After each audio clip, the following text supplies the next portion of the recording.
ভোটের প্রচার চালানো যাবে কাল সকাল 7:30টা পর্যন্ত। শেষ সময়ে দম ফেলার ফুরসত নেই প্রার্থীদের, ছুটছেন প্রতিশ্রুতির ঝাঁপি খুলে।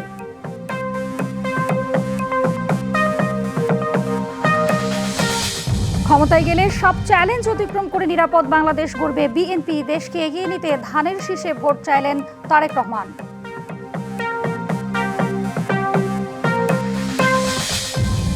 হেরে যাওয়ার ভয়ে নির্বাচন হাইজ্যাকের চেষ্টায় একটি পক্ষ, মন্তব্য জামায়াত আমিরের দুর্নীতি ও দুঃশাসন মুক্ত দেশ গড়ার প্রতিশ্রুতি। এবারে নির্বাচন রাজনৈতিক কাঠামোতে অভূতপূর্ব পরিবর্তন আনবে বললেন প্রধান উপদেষ্টা। গণভোটে হ্যাঁ জিতলে পাল্টে যাবে দেশ। র্যাব ও ডিজিএফআই এর বিলুপ্তি চাইলেন সাবেক সেনাপ্রধান ইকবাল করিম ভূঁইয়া। গুমের মামলায় জিয়াউল হাসানের বিরুদ্ধে জবানবন্দি।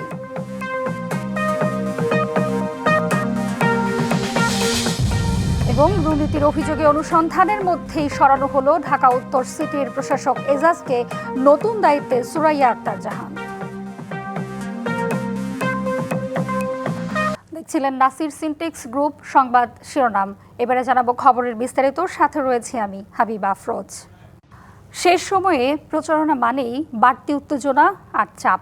প্রার্থীরা ছুটছেন এক এলাকা থেকে আরেক এলাকায়, প্রতিশ্রুতির ঝাঁপি খুলে ধরছেন ভোটারদের সামনে। একই সঙ্গে রয়েছে পাল্টাপাল্টি অভিযোগ। প্রতিবাদ আছে নির্বাচন কমিশনের আরোপ করা বিধিনিষেধ নিয়েও। প্রচারণার শেষ প্রান্তে এসে ক্রমেই উত্তপ্ত হয়ে উঠছে ভোটের মাঠ। নানা সমীকরণে আভাস মিলছে হাড্ডাহাড্ডি প্রতিদ্বন্দ্বিতার। রয়েছে অভিযোগ পাল্টা অভিযোগও। ঠাকুরগাঁওয়ে নির্বাচনী সভায় বিএনপি মহাসচিব মির্জা ফখরুল ইসলাম আলমগীর বলেছেন, জামাতকে ভোট দিলে ঈমান নষ্ট হয়ে যাবে, তারা মানুষকে ধর্মের নামে বিভ্রান্ত করার চেষ্টা করছে, অভিযোগ তার। ইসলামের আমির সাহেব মাহবুবুল্লাহ বর্মনগরী তিনি আজকে এইসব কথার উপরে বলেছেন যে জামাতে ইসলামকে ভোট দেওয়া হতে না যায়। কুড়িগ্রামে নির্বাচনী সমাবেশে বিএনপির সিনিয়র যুগ্ম মহাসচিব রুহুল কবির রিজভী অভিযোগ করেন, জামাতের আমির যখন যেটা সুবিধা মনে করছেন সেই পথ দিয়ে ক্ষমতায় যাওয়ার চেষ্টা করছেন।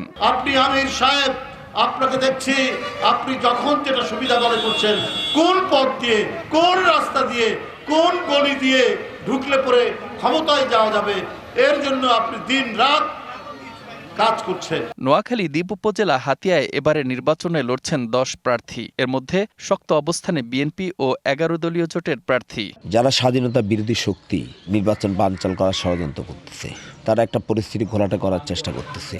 3-4 বার আমাদের লোকজন উপর হামলা করা হয়েছে, অফিস ভাঙচুর করা হয়েছে। আমরা প্রশাসনকে বারবার রিকোয়েস্ট করতেছি, কিন্তু এখন পর্যন্ত কোনো ধরনের অ্যাকশন দেখতেছি না। রংপুর 4 আসনে নির্বাচনী জনসংযোগ করেন 11 দলীয় জোট প্রার্থী আখতার হোসেন। এ সময় তিনি মোবাইল ফোন নিয়ে ভোট কেন্দ্রে প্রবেশে নির্বাচন কমিশনের বিধি নিষেধের প্রতিবাদ করেন। সাংবাদিকরা বুথ পর্যন্ত যেতে পারবেন, সেটাও এবারের বিধিতে সংশোধন করে, আজকের মধ্যে সংশোধন করে এটাকে অন্তর্ভুক্ত করতে হবে। এদিকে নির্বাচন ঘিরে কিছু অপতৎপরতা জনমনের শঙ্কা তৈরি করছে বলে মন্তব্য করেন চট্টগ্রাম 11 আসনে বিএনপির প্রার্থী আমির খসরু মাহমুদ চৌধুরী। কেউ সিল বানাচ্ছে, ব্যালট পেপার বানাচ্ছে, বোরকা বানাচ্ছে, তারপরে ওই এনআইডি কার্ড দিয়ে যাচ্ছে, বিকাশ করার জন্য চিঠি টেলিফোন নাম্বার নিচ্ছে। তো এইগুলোকে মাথায় রেখে আমাদেরকে সাবধান হতে হবে। দেশের মানুষ 12 তারিখ ধানের শীষে ভোট দিয়ে বিএনপিকে বিজয়ী করবে বলে আশা প্রকাশ করেন ঢাকা 11 আসনের বিএনপির প্রার্থী এম এ কাইয়ুম। দেশের 299 আসনেই এখন শেষ সময়ের উত্তাপ। সব প্রার্থী বড় শোডাউনের মাধ্যমে চেষ্টা করছেন ভোটারদের দৃষ্টি আকর্ষণের। Mustafa Kamal, DBC news desk. দেশ গঠনে সামনে অনেক চ্যালেঞ্জ। ক্ষমতায় গেলে সব চ্যালেঞ্জ অতিক্রম করে নিরাপদ বাংলাদেশ গড়বে বিএনপি। কথা বলেছেন দলটির চেয়ারম্যান তারেক রহমান। বলেন, বিএনপি দেশের একমাত্র রাজনৈতিক দল যাদের সুনির্দিষ্ট পরিকল্পনা ও দেশ পরিচালনার অভিজ্ঞতা রয়েছে। রাজধানীতে নির্বাচনী পথসভায় জনগণকে দেয়া সব ওয়াদা বাস্তবায়নের কথাও জানান তারেক রহমান। ঢাকা 17 আসনে নিজ নির্বাচনী এলাকা বনানী খেলার মাঠে সোমবার বেলা 12:15টার দিকে পথসভায় যোগ দেন বিএনপি চেয়ারম্যান তারেক রহমান। বাংলাদেশের স্বাধীনতা যুদ্ধের পর থেকে 1972 সালে আমি এই এলাকাতেই বড় হয়েছি। আমার ভাই এই এলাকাতেই বড় হয়েছিল। আমাদের পরিবার, আমাদের সন্তানেরা এই এলাকাতেই জন্মগ্রহণ করেছে। এলাকার একজন প্রার্থী হিসেবে ধানের শীষে ভোট চান তিনি। বলেন, বিএনপি সরকারে গেলে সবাইকে সঙ্গে নিয়ে নাগরিক সমস্যার সমাধান করা হবে। এমন একটি বাংলাদেশ গড়ে তুলতে, যেই বাংলাদেশে যে কোনো মানুষ, একজন নারী হোক একজন পুরুষ হোক, নির্বিঘ্নে নিরাপদে যাতে দিনের যে কোনো সময় রাস্তাঘাটে চলাফেরা করতে পারে নিরাপদে। দেশ পুনর্গঠনের অঙ্গীকার করে তারেক রহমান বলেন, বিএনপি দেশের একমাত্র রাজনৈতিক দল যাদের সুনির্দিষ্ট পরিকল্পনা রয়েছে। বিএনপি একমাত্র রাজনৈতিক দল যার সেই পরিকল্পনা, যার সেই কর্মসূচি, যার সেই অভিজ্ঞতা আছে। কাজেই বিএনপিকে আপনার সুযোগ দিন, ইনশাল্লাহ বিএনপি আপনাদেরকে সাথে নিয়ে আগামী দিনে দেশ গঠন করবে। প্রিয় ভাই বোনেরা, 12 তারিখ সারাদিন সচেতন ভোটার আর এবারের ভোটের জটিল সমীকরণ সব মিলিয়ে মহানগরের ভোট যুদ্ধ শেষ পর্যন্ত বিএনপি কতটা সামাল দিতে পারে সেটি এখন দেখার বিষয়। ধানের শীষে প্রার্থী করেছি আমরা রবিকে। এই রবির হাতে আমরা আনুষ্ঠানিকভাবে আজকে আমি ধানের শীষ তুলে দিচ্ছি। বনানী থেকে ঢাকা 10 আসনের কলাবাগান মাঠে পথসভায় যান বিএনপি চেয়ারম্যান। আমরা যদি সতর্ক থাকি, বাংলাদেশের সেই গতি কেউ রোধ করতে পারবে না। নির্বাচন নিয়ে একটি মহল ষড়যন্ত্র করছে অভিযোগ তুলে তারেক রহমান বলেন, ওই গোষ্ঠী মা বোনদের বায়বীয় প্রতিশ্রুতি দিয়ে বিভ্রান্ত করছে। নির্বাচন নিয়ে কিন্তু একটি মহল ষড়যন্ত্র শুরু করেছে। পত্রিকার পাতায় আমরা খবরে সেই খবর দেখেছি। বিভিন্নভাবে তাদের লোকজন বিভিন্ন মানুষকে গিয়ে বিভ্রান্ত করার চেষ্টা করছে। বিশেষ করে মা বোনদেরকে গিয়ে বিভিন্ন প্রতিশ্রুতি দিচ্ছে, যেই প্রতিশ্রুতিগুলা বায়বীয় প্রতিশ্রুতি। এদিন ঢাকা দক্ষিণ সিটির আরও কয়েকটি আসনে পথসভায় যোগ দেন বিএনপি চেয়ারম্যান। জনগণের সামনে সেই প্রতিশ্রুতি করতে চাই, যে প্রতিশ্রুতি মানুষের পক্ষে বাস্তবায়ন করা সম্ভব। Anwar Hossain, DBC news, Dhaka. অতীতের ভুল থেকে শিক্ষা নিয়ে দেশকে এগিয়ে নিতে সবার কাছে ধানের শীষে ভোট চাইলেন বিএনপি চেয়ারম্যান তারেক রহমান। ত্রয়োদশ জাতীয় সংসদ নির্বাচন সামনে রেখে বিটিভিতে দেয়া ভাষণে তিনি আরও বলেন, দুর্নীতি রোধ করা গেলে সব পরিকল্পনা বাস্তবায়ন সম্ভব। আগামী দিনের সরকার হবে জনগণের কাছে দায়বদ্ধ। সকল রাজনৈতিক দল। সোমবার সন্ধ্যা 7:15টায় বিটিভিতে প্রচারিত হয় বিএনপি চেয়ারম্যান তারেক রহমানের ভাষণ। শুরুতে ৭১ থেকে সবশেষ জুলাই আন্দোলনের প্রেক্ষাপট স্মরণ করেন তিনি। যারা আহত হয়েছেন তাদের প্রতি জানাই গভীর সহানুভূতি এবং সহমর্মিতা। নির্বাচন সামনে রেখে দলীয় ইশতেহারের বিভিন্ন দিক তুলে ধরে তারেক রহমান বলেন, তার দল সরকারে গেলে এইসব বাস্তবায়ন করা হবে। বেকার সমস্যা নিরসনের লক্ষ্যে ব্যাংক, বিমা, পুঁজিবাজার সহ দেশের অর্থনৈতিক খাতের সার্বিক সংস্কার, অঞ্চল ভিত্তিক অর্থনীতিকে চাঙা করা এবং শিল্প ও বাণিজ্যে দেশি বিদেশি বিনিয়োগ বৃদ্ধির মাধ্যমে দেশে বিদেশে 1 কোটি কর্মসংস্থান তৈরির লক্ষ্যমাত্রা নির্ধারণ করা হয়েছে। নারীর অর্থনৈতিক ক্ষমতায়নের প্রতীক হিসেবে ফ্যামিলি কার্ড প্রদান সহ শিক্ষার প্রসারে কাজ করার প্রতিশ্রুতি উঠে আসে ভাষণে। তুলে ধরেন কৃষক কার্ডের বিস্তারিত, জোর দেন তথ্য প্রযুক্তিতে। পরিবারগুলোর নারী প্রধানের নামে ফ্যামিলি কার্ড ইস্যু করা হবে। তবে প্রথম পর্যায়ে অর্থনৈতিকভাবে পিছিয়ে থাকা প্রান্তিক এবং নিম্ন আয়ের পরিবারকে সুরক্ষা দিতে ফ্যামিলি কার্ডে প্রতি মাসে ২৫০০ টাকা কিংবা সমমূল্যে নিত্য প্রয়োজনীয় খাদ্য সহায়তা দেওয়া হবে। দুর্নীতি রোধ করা গেলে সকল পরিকল্পনা বাস্তবায়ন সম্ভব উল্লেখ করে এবারে নির্বাচনে জয়ী হলে নিজেদের অবস্থানও পরিষ্কার করেন বিএনপি চেয়ারম্যান। আগামী দিনে সরকার হবে জনগণের কাছে দায়বদ্ধ। দেশে দুর্নীতি নিয়ন্ত্রণে যতটা কঠোর হওয়া যায় বিএনপি সরকার ইনশাল্লাহ ততটাই কঠোর হবে। অতীতের ভুল থেকে শিক্ষা নিয়ে দেশকে এগিয়ে নিতে সবার কাছে ধানের শীষে ভোটও চান তিনি। অঙ্গীকার করেন নিরাপত্তা নিশ্চিতের পাশাপাশি মানুষের পাশে থাকার। তথ্য প্রযুক্তির বিশ্ব শাসন করার মতন মেধা, যোগ্যতা, জ্ঞানে, বিজ্ঞানে আমাদের তরুণ সমাজ সমৃদ্ধ না হতে পারলে ভবিষ্যতের চ্যালেঞ্জ মোকাবেলা আমাদের পক্ষে অসম্ভব হয়ে পড়বে। দলীয়ভাবে রাষ্ট্র মেরামতের ৩১ দফাকে শুভ উদ্যোগ উল্লেখ করে সাবেক রাষ্ট্রপতি জিয়াউর রহমান ও সাবেক প্রধানমন্ত্রী বেগম খালেদা জিয়ার দেখানো পথে হাঁটার অঙ্গীকারও করেন তারেক রহমান।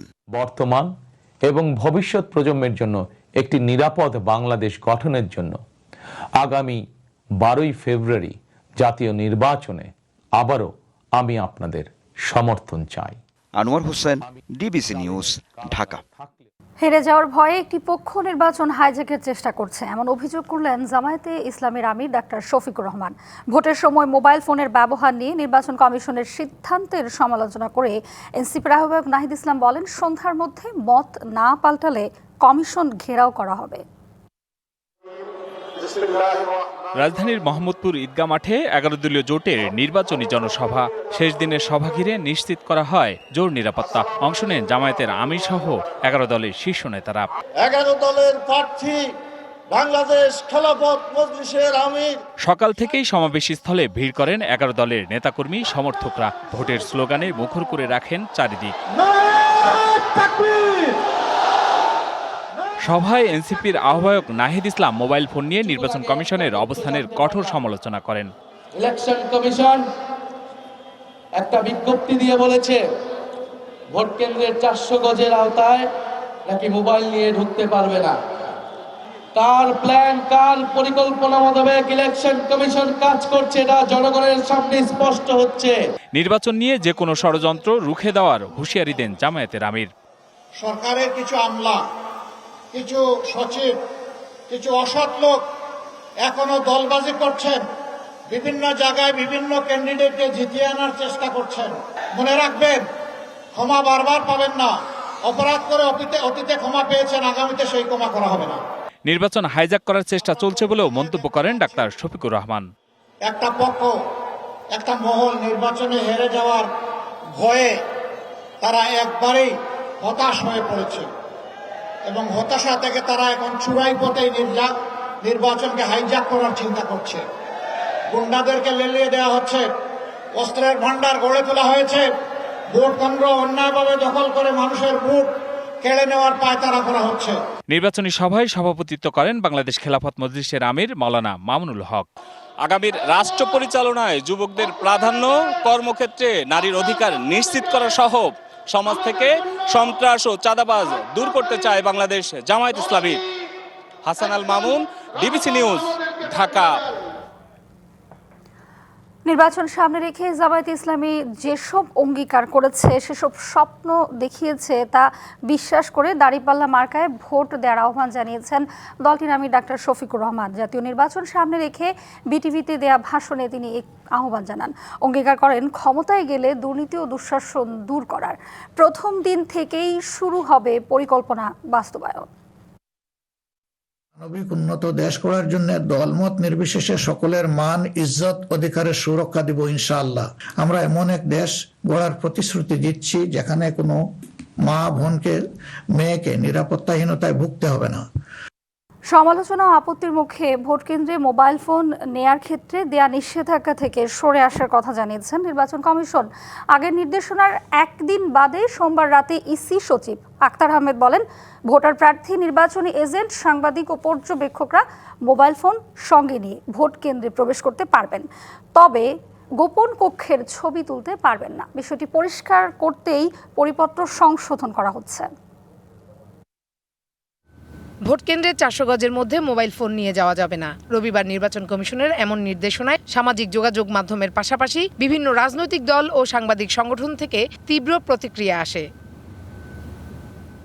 সোমবার আগারগাঁওয়ে নির্বাচন ভবনে সিইসির সাথে দেখা করে উদ্বেগ জানান জামায়াত নেতৃত্বাধীন ১১ দলীয় জোটের প্রতিনিধি দল।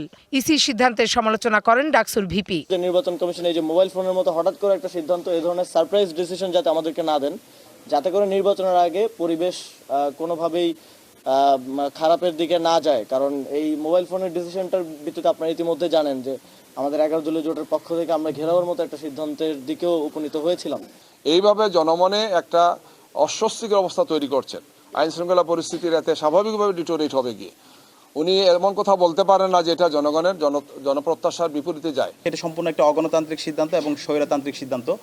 এই সিদ্ধান্তের মাধ্যমে নির্বাচনের যে আমেজ তৈরি হয়েছে সে আমেজকে নষ্ট করা হচ্ছে।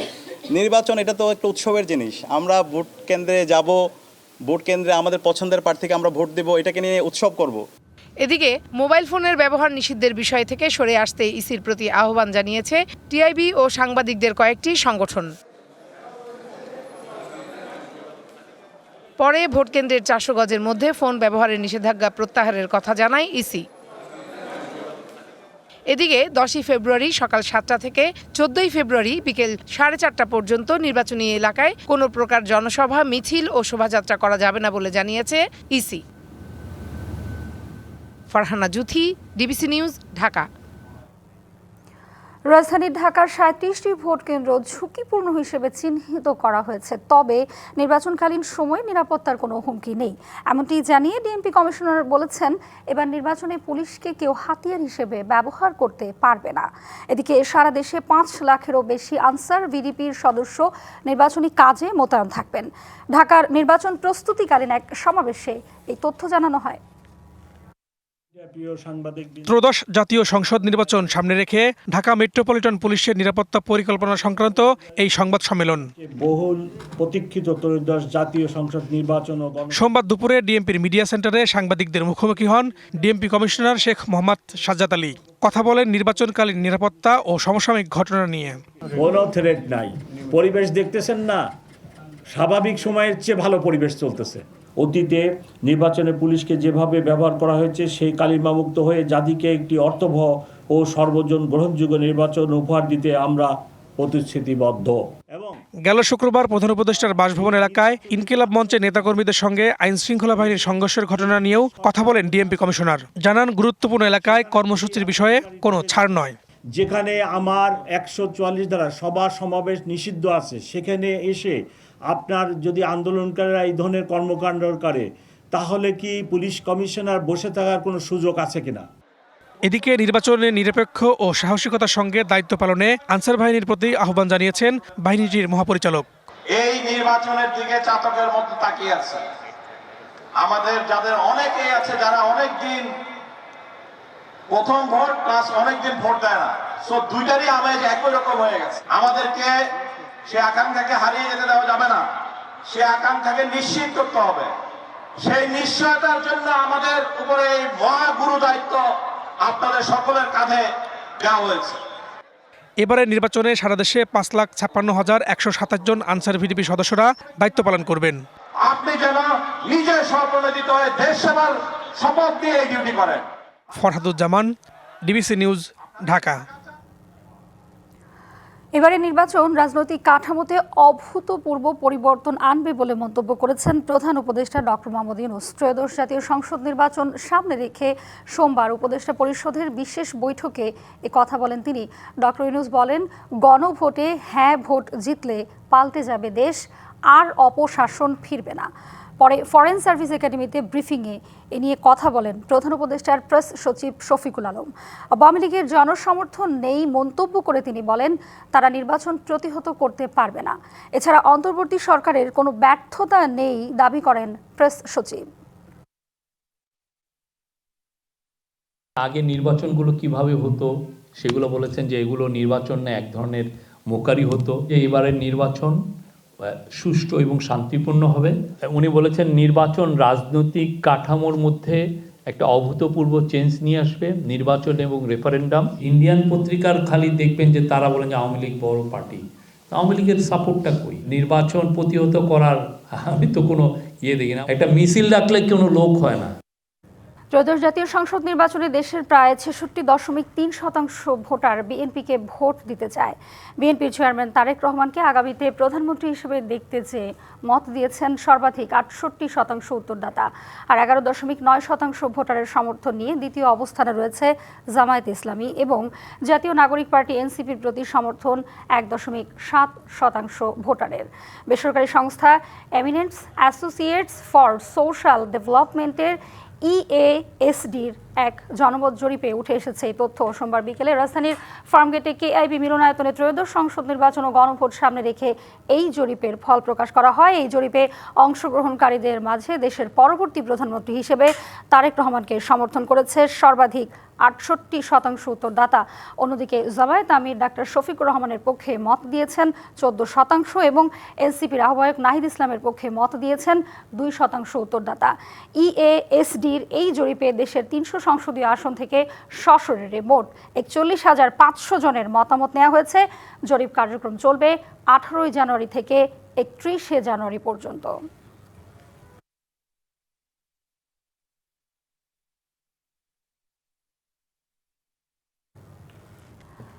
এবারে সবচেয়ে প্রতিদ্বন্দ্বিতাপূর্ণ জাতীয় নির্বাচন হতে যাচ্ছে বাংলাদেশে। ভোটের মাঠে এগিয়ে বিএনপি, ইতিহাসের সেরা ফল পেতে যাচ্ছে জামায়াতের নেতৃত্বাধীন জোট, এমনটাই জানিয়েছেন ব্রিটিশ সংবাদ সংস্থা রয়টার্স।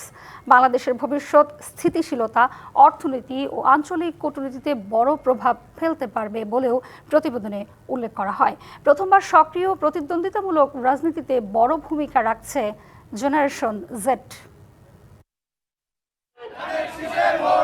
দীর্ঘ সময় পর ভোটের আমেজ বাংলাদেশে। রাজপথ, দেয়াল, গাছে গাছে শোভা পাচ্ছে পোস্টার, ব্যানার, বাজছে প্রচারণার গান।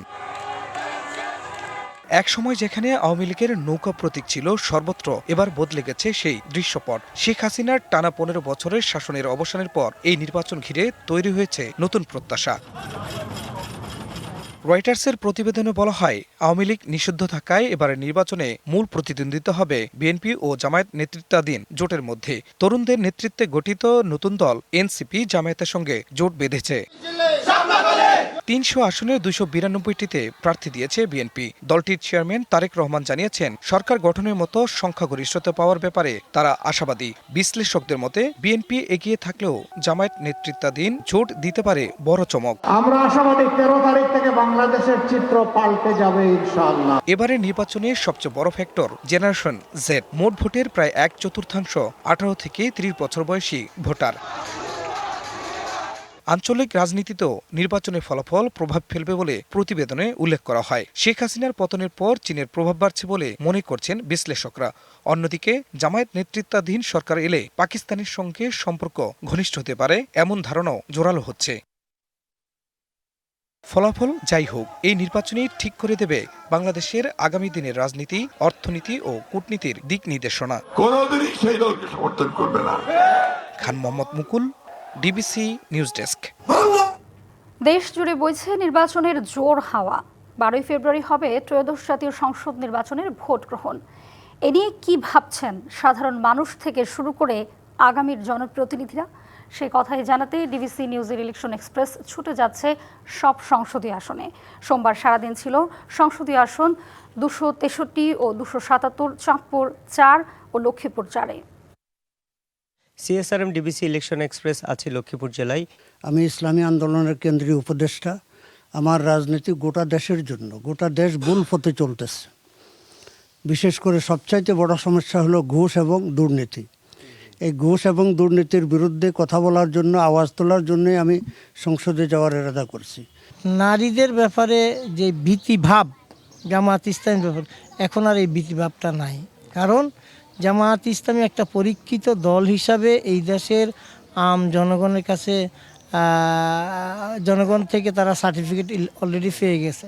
যুব দল, ছাত্র দল, স্বেচ্ছাসেবক দলের অনেক নেতাকর্মী জেলে ছিলেন, দুঃসময়ে তাদের পাশে দাঁড়িয়েছেন এবং আজকে দল উনাকে বঞ্চিত করার পরেও দলের সর্বস্তরের নেতাকর্মী এবং সাধারণ জনগণ ওনার অতীত সকল কর্মকাণ্ডকে মূল্যায়ন করে আমাদের দলের সাংগঠনিক নেতৃত্বের 10% লোক আমাদেরকে ছেড়ে কিন্তু যায়নি।